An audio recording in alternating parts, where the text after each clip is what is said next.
Assalamualaikum warahmatullahi wabarakatuh. Bismillahirrahmanirrahim. Alhamdulillahirabbil alamin wassalatu wassalamu ala asrofil anbiya'i wal mursalin wa ala alihi wa ashabi rasulillahi ajmain. Rabbi shrahli sadri wa yassirli amri wahlul 'uqdatam min lisani yafqahu qawli. Rabbi zidni ilma wa tuqni fahma. Nah, kembali lagi kita bertemu dalam pembahasan patofisiologi kali ini ya.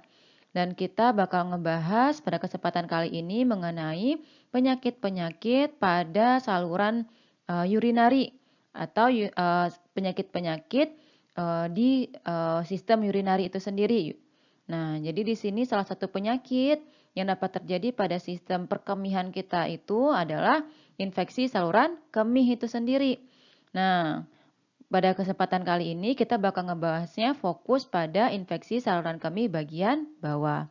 Nah, langsung saja kita masuk ke topik pembahasannya. Nah, infeksi saluran kemih itu sendiri atau yang biasa disingkat dengan ISK. Nah, sebentar ya. Nah, ini ISK. Nah, ISK atau juga disebut juga dengan UTI atau singkatan dari urinary tract infection. Nah, itu adalah sebuah infeksi apapun yang terjadi pada saluran kemih intinya. Nah, itu dapat meliputi bagian atas saluran kemih. Sebentar. Nah, bagian atas saluran kemih ataupun bagian bawah saluran kemih itu sendiri. Nah, di mana kalau yang kali ini kita ngebahas tentang bagian bawah saluran kemih itu sendiri, berarti kita bakal ngebahas tentang infeksi-infeksi yang bakal terjadi pada kandung kemih dan juga pada uretra. Sementara kalau yang nanti kita bahas tentang infeksi pada ginjal dan ureter itu termasuk ke infeksi saluran kemih bagian atas. Nah, kita langsung saja membahas ISK bagian bawah itu sendiri. Kita sudah sampaikan tadi bahwa ISK bagian bawah berarti itu akan melibatkan struktur kandung kemih dan juga uretra itu sendiri. Nah, biasanya pada umumnya infeksi saluran kemih bagian bawah ini itu kemudian merupakan infeksi ascending. Maksudnya gimana? Infeksi yang berasal dari bawah ke atas. Jadi biasanya itu umumnya itu dia itu bakteri itu biasanya bergerak dari daerah dubur, nah menuju ke uretra, lalu menuju ke kandung kemih itu sendiri. Nah, walaupun ada beberapa kesempatan ataupun kasus yang terjadinya itu descending, di mana kalau yang untuk descending ini biasanya bakteri itu dari darah dia ataupun dari getah bening seperti itu. Nah, yang dia itu ke ginjal, lalu dari ginjal baru turun ke uretra dan ke kandung kemih. Tapi lebih umum itu terjadi yang bersifat ascending yang dari bawah ke atas gitu ya. Nah, untuk infeksi saluran kemih bagian bawah ini sendiri, itu infeksi yang paling sering terjadi itu adalah infeksi yang terjadi di kandung kemih. Atau nama infeksinya itu sendiri adalah sistitis. Nah, mungkin ini nanti yang akan lebih sering kita bahas, karena ini adalah yang paling sering terjadi. Nah, dengan sistitis ini sendiri, kisnya itu sendiri mengacu pada di sini kita bisa lihat kalau kisnya itu mengacu pada kandung kemih. Nah, sementara kalau itis-itis ini kita sudah tahu bahwa ini akan mengacu ke peradangan kan ya. Nah, atau inflamasi. Nah, di sini seharusnya ada ini nih. Nah, ada inflamasi. Nah, jadi kalau dengan demikian dari kata-kata sistitis ini sendiri, dia itu terminologi yang menggambarkan bahwa kandung kemih itu mengalami peradangan. Nah, yang biasanya disebabkan oleh infeksi bakteri. Nah, tapi nah ini yang paling umum terjadi kan ya infeksi bakteri. Namun ada beberapa kasus juga sistitis ini juga disebabkan oleh infeksi jamur, juga bisa disebabkan oleh iritasi zat kimia. Lalu ada benda asing juga. Nah, benda asing ini seperti adanya batu ginjal. Nah, berikutnya adalah trauma, bisa juga mengakibatkan terjadinya sistitis ini sendiri. Nah, berikutnya kita tahu bahwa urin kita itu yang ada di kandung kemih kita itu bersifat steril, di mana artinya tidak ada bakteri yang berkoloni di sana ataupun yang hidup di sana. Nah, begitu juga dengan kondisi dari urin kita itu yang tinggi akan kadar ureanya itu dan juga memiliki pH yang rendah. Nah, ini akan membantu menjaga bakteri untuk tidak berkoloni. Nah, ditambah lagi ada lagi aliran searah saat kita buang air kecil. Nah, itu akan membantu juga agar bakteri itu tidak menyerang uretra dan kandung kemih. Nah, karena dia itu tuh bergerak dari atas ke bawah. Nah, itu dalam keadaan normalnya sebenarnya kan ya. Nah, ternyata walaupun demikian, ada beberapa bakteri-bakteri yang memiliki kemampuan yang lebih baik untuk bertahan hidup, melawan semua kondisi-kondisi yang sudah kita sebutkan sebelumnya. Nah, yang dapat nantinya menempel dan berkoloni di kandung kemih ini sendiri. Bakteri yang paling umum menyebabkan UTI atau ISK ini adalah seperti E. coli. Nah, E. coli inilah yang paling umum menyebabkan UTI itu sendiri. Lalu ada lagi seperti Klebsiella, ada Proteus, ada Enterobacter, dan juga ada Cytobacter. Nah, selain bakteri gram negatif, beberapa bakteri gram positif juga dapat mengakibatkan UTI ini sendiri. Seperti bakteri Enterococcus, spesies Enterococcus, dan juga Staphylococcus. Di mana sebenarnya Staphylococcus ini sendiri penyebab paling umum nomor 2, khususnya lagi pada wanita muda yang aktif secara seksual. Untuk faktor resikonya sendiri, ternyata hubungan seksual itu merupakan faktor resiko utama dari ISK.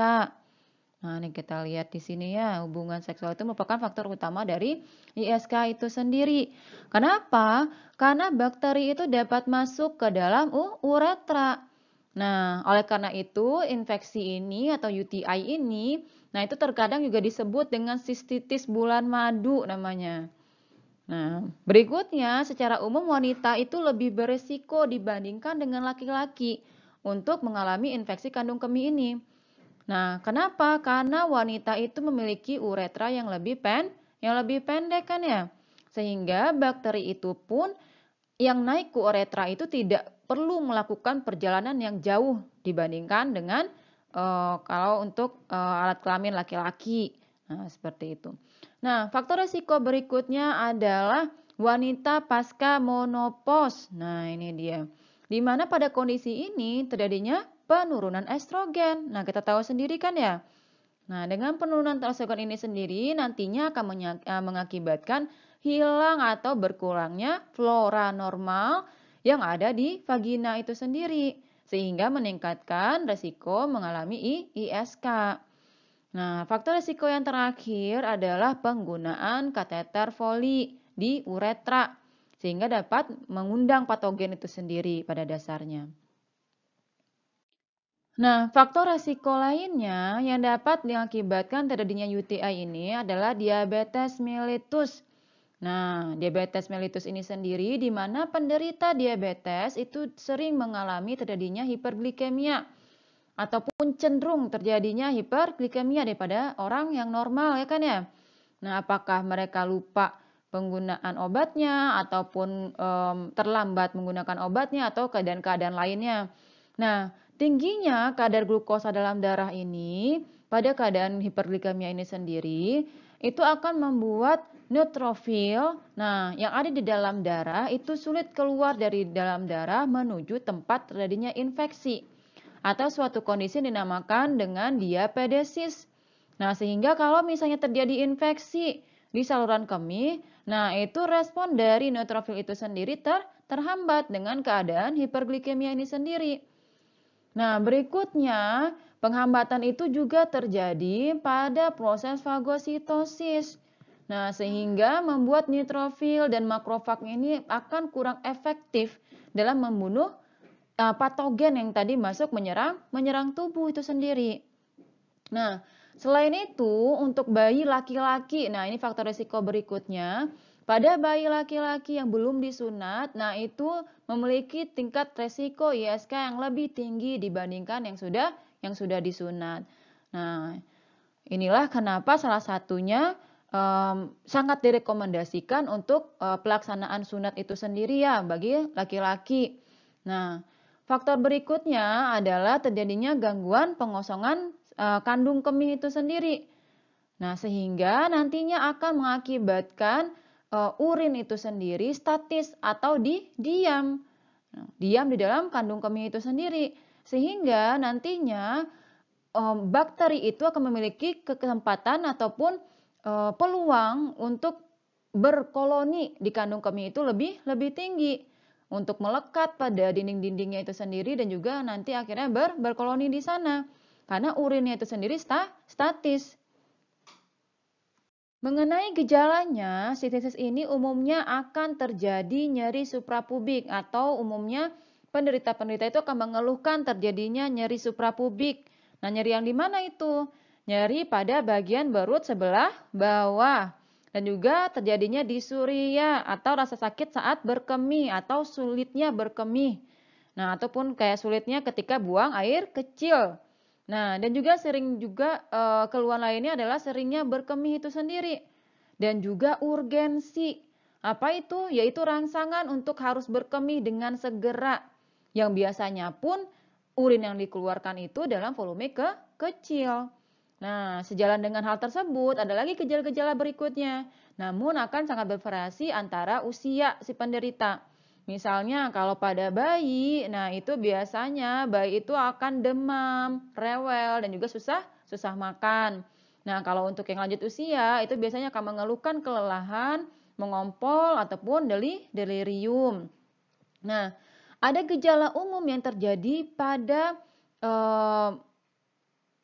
infeksi saluran kemih bagian atas, namun tidak biasanya terjadi pada infeksi saluran kemih bagian bawah. Jadi gejala ini tidak selalu muncul pada infeksi saluran kemih bagian atas. Seperti apa? Nah, seperti demam, lalu mual, lalu juga muntah, lalu juga ada rasa sakit pada sudut costovertebral. Nah, yang mana adalah merupakan sudut yang terbentuk di antara kedua sisi belakang. Nah, di kedua sisi belakang punggung kita antara tulang rusuk ke-12 dan juga tulang belakang itu sendiri. Nah, sehingga karena gejala-gejala ini jarang muncul pada infeksi saluran kemih bagian bawah itu sendiri. Nah, hal ini dapat dijadikan menjadi salah satu indikasi bahwa infeksi yang terjadi itu adalah infeksi saluran kemih bagian atas. Nah, termasuk infeksi yang terjadi pada ginjal itu sendiri. Nah, untuk diagnosanya sendiri, kapan si pasien ini akan didiagnosa mengalami UTI itu sendiri? Nah, yang pertama yang akan dilakukan itu yang dapat dilakukan adalah melakukan urinalisis atau analisa sampel pada urinnya itu sendiri. Di mana jika ditemukannya pada saat urinalisis itu sendiri piuria, nah ini atau adanya sel darah putih ya, yang nantinya akan membuat urin itu tampak keruh dia. Nah, itu dia berarti mengindikasikan bahwa terjadinya UTI itu sendiri. Nah, walaupun sebenarnya adanya sel darah putih itu sendiri dalam urin itu masih normal, tetapi kapan dia dikatakan tidak normal atau mengindikasikan UTI itu sendiri? Jika dia itu pada konsentrasi ataupun jumlah yang abnormalnya itu sendiri. Nah, di mana kalau urinnya itu kalau misalnya leukositnya itu lebih dari 5 sel darah putih per bidang pada mikroskop, pada pemeriksaan mikroskop yang menggunakan menggunakan high power field-nya itu sendiri. Nah, ataupun jika menggunakan hemositometer itu lebih besar dari 10 sel darah putih, nah itu sudah tidak abnormal. Nah, berikutnya bisa digunakan juga tes dipstick ya, atau tes pencelupan pada urin itu sendiri.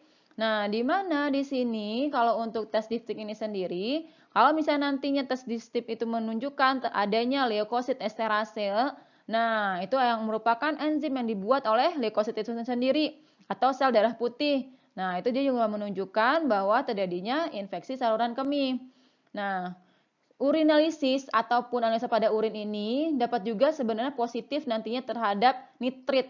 Nah, terhadap nitrit ini sendiri. Kalau misalnya dia positif terhadap nitrit, nah ini bisa juga mengindikasikan bahwa terjadinya infeksi saluran kemih itu sendiri. Kenapa? Karena ada beberapa bakteri yang gram negatif seperti E. coli. Nah, itu dia bisa merubah dengan adanya bakteri itu sendiri dapat mengubah yang nitrat itu sendiri menjadi nitrit seperti itu. Makanya ketika ditemukannya nitrit itu menjadi indikasi kalau adanya bakteri yang berkoloni. Nah, walaupun tidak semua bakteri gram negatif yang dapat melakukannya. Nah, pemeriksaan terakhir yang bisa kita gunakan adalah kultur urin.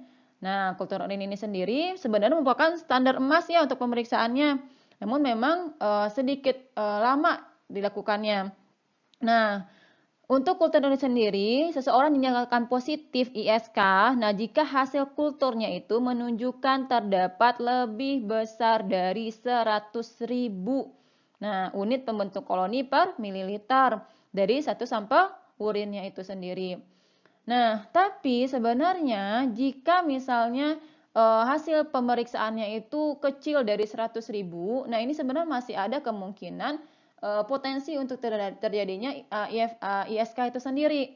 Nah, karena masih adanya faktor-faktor lainnya yang mempengaruhi hasil yang didapatkan, apakah dari sumber spesimen itu sendiri ataupun juga dari kondisi masing-masing penderitanya.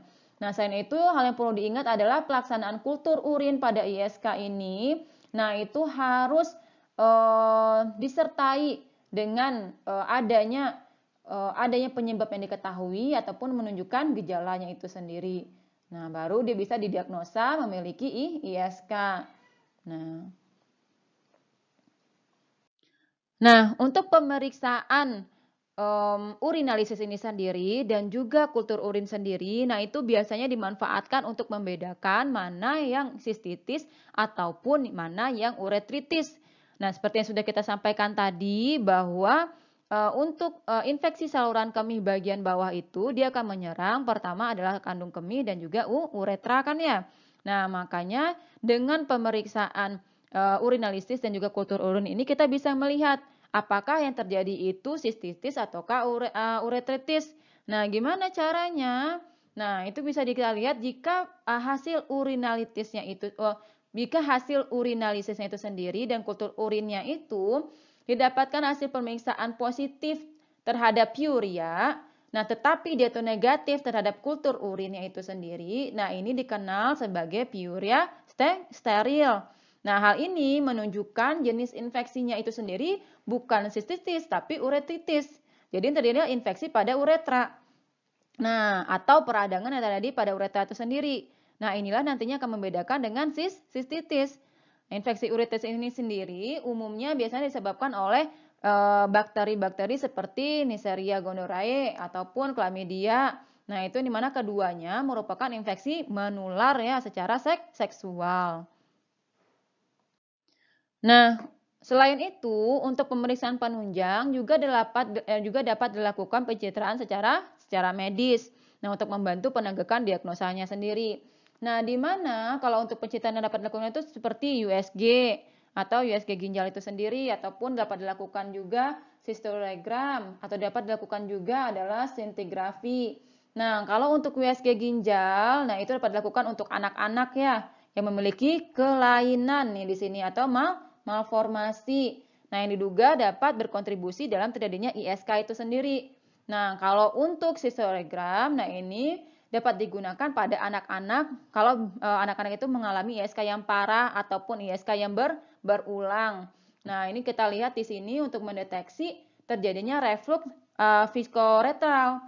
Nah, kalau misalnya kita pengen lihat apakah terjadinya reflux vesicouretral, nah di sini baru kita nantinya dengan cara memberikan cairan radiokontras, suatu radiokontras nanti diberikan pada penderita itu sendiri, lalu dilakukan fluoroskopi seperti pada X-ray, nanti itu kemudian dilihat bagaimana cairan itu akan diurinasikan atau dikeluarkan seperti itu.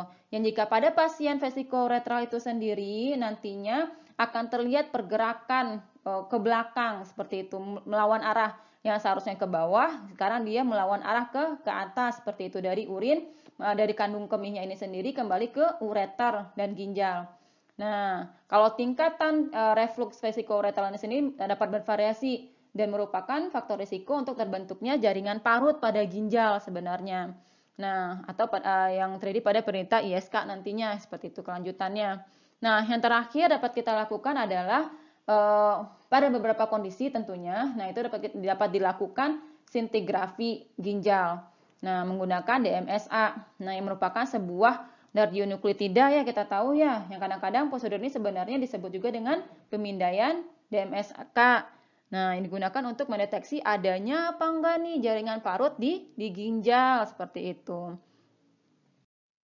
Nah, sementara itu, kalau kita ngomongin terapinya, pada UTI atau ISK ini, untuk ISK bagian bawah, penggunaan antibiotik biasanya itu digunakan untuk menghilangkan infeksi.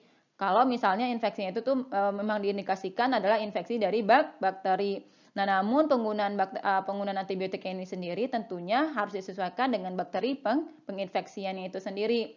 Nah, yang mana biasanya pada kejadian ISK, kalau setelah penggunaan antibiotik itu sendiri, gejalanya akan hilang dalam beberapa hari ya. Nah, karena urin itu akan menjadi steril lagi. Nah, selain itu mungkin dapat dipertimbangkan juga penggunaan anti nyeri, apakah seperti analgetik atau obat-obat penghilang rasa sakit lainnya. Nah, jika pasien itu mengeluhkan nyeri seperti itu. Nah, kalau untuk pencegahannya sendiri, nah ini ada beberapa hal yang dapat kita lakukan untuk mencegah terjadinya terjadinya ISK itu sendiri atau UTI. Nah, kita bisa melakukan minum banyak air. Nah, ini untuk membantu membilas nantinya bakteri-bakteri yang ada di kandung kemih itu sendiri, ataupun menurunkan lagi bakteri yang mencoba naik ke uretra itu sendiri, ataupun kita bisa juga untuk merangsang pengosongan kandung kemihnya itu sendiri sehingga berkemihnya lebih sering. Nah, sehingga itu mungkin untuk wanita juga dapat dilakukan penjagaan higienitasnya itu sendiri setelah seperti misalnya melakukan aktivitas seksual tentunya. Nah, juga dapat dilakukan penjagaan kebersihan dengan cara kalau misalnya membersihkan diri ketika BAK ataupun BAB itu dilakukannya adalah dari uretra ke rektum. Nah, ini dari uretra ke rektum, bukan sebaliknya. Dari alat kelamin ke belakang ke dubur, dari depan ke belakang. Jangan sampai sebaliknya. Nah, itu adalah untuk mencegah agar bakteri yang ada di rektum ataupun bakteri yang ada di fesesnya itu sendiri tidak dapat mencapai ke uretra, ke kelamin kita sendiri seperti itu ya. Oke, untuk merangkum pembahasan kita mengenai infeksi saluran kemih atau dikenal juga dengan urinary tract infection atau disingkat dengan ISK ataupun UTI dia kan ya. Nah, khususnya pada bagian yang bawah yang kita bahas sekarang. Nah, UTI bagian bawah sendiri itu merujuk pada infeksi baik itu pada kandung kemih ataupun pada uretra kan ya, baik itu berupa sistis ataupun berupa uretritis. Nah, di sini untuk sistis ini sendiri yang paling umum terjadi untuk infeksi saluran kemih bagian bawah. Nah, itu biasanya disebabkan oleh infeksi bakteri dan mikroorganisme yang paling sering menyebabkannya adalah bakteri E. coli. Nah, sementara itu untuk faktor risikonya sendiri, infeksi ini akan tinggi risiko terjadinya pada wanita. Nah, juga pada bersiko juga berpindahnya ketika berhubungan seksual ataupun dapat juga terjadinya ketika meningkat kejadiannya jika penggunaan kateter pada seseorang ataupun pada penderita diabetes mellitus ataupun pada laki-laki ataupun bayi ataupun yang jenis kelamin laki-laki deh intinya yang belum disunat. Nah, berikutnya adalah terjadinya statis urin juga meningkatkan faktor risiko terjadinya infeksi saluran kemih bagian bawah itu sendiri. Nah, alhamdulillahirabbil alamin. Mungkin sekian pembelajaran kita mengenai infeksi saluran kemih pada bagian bawah pada kali ini. Jika ada perbedaan dengan apa yang saya sampaikan, dengan apa yang teman-teman pelajari, nah silakan langsung disampaikan kepada saya. Nah, jadi kita bisa diskusi bareng-bareng seperti itu ya. Nah, bisa belajar bareng-bareng. Nah, insya Allah kita ketemu lagi dalam topik-topik pembahasan berikutnya. Saya mohon maaf jika terjadi kesalahan terlebih dahulu. Wabillahi taufiq wal hidayah. Assalamualaikum warahmatullahi wabarakatuh.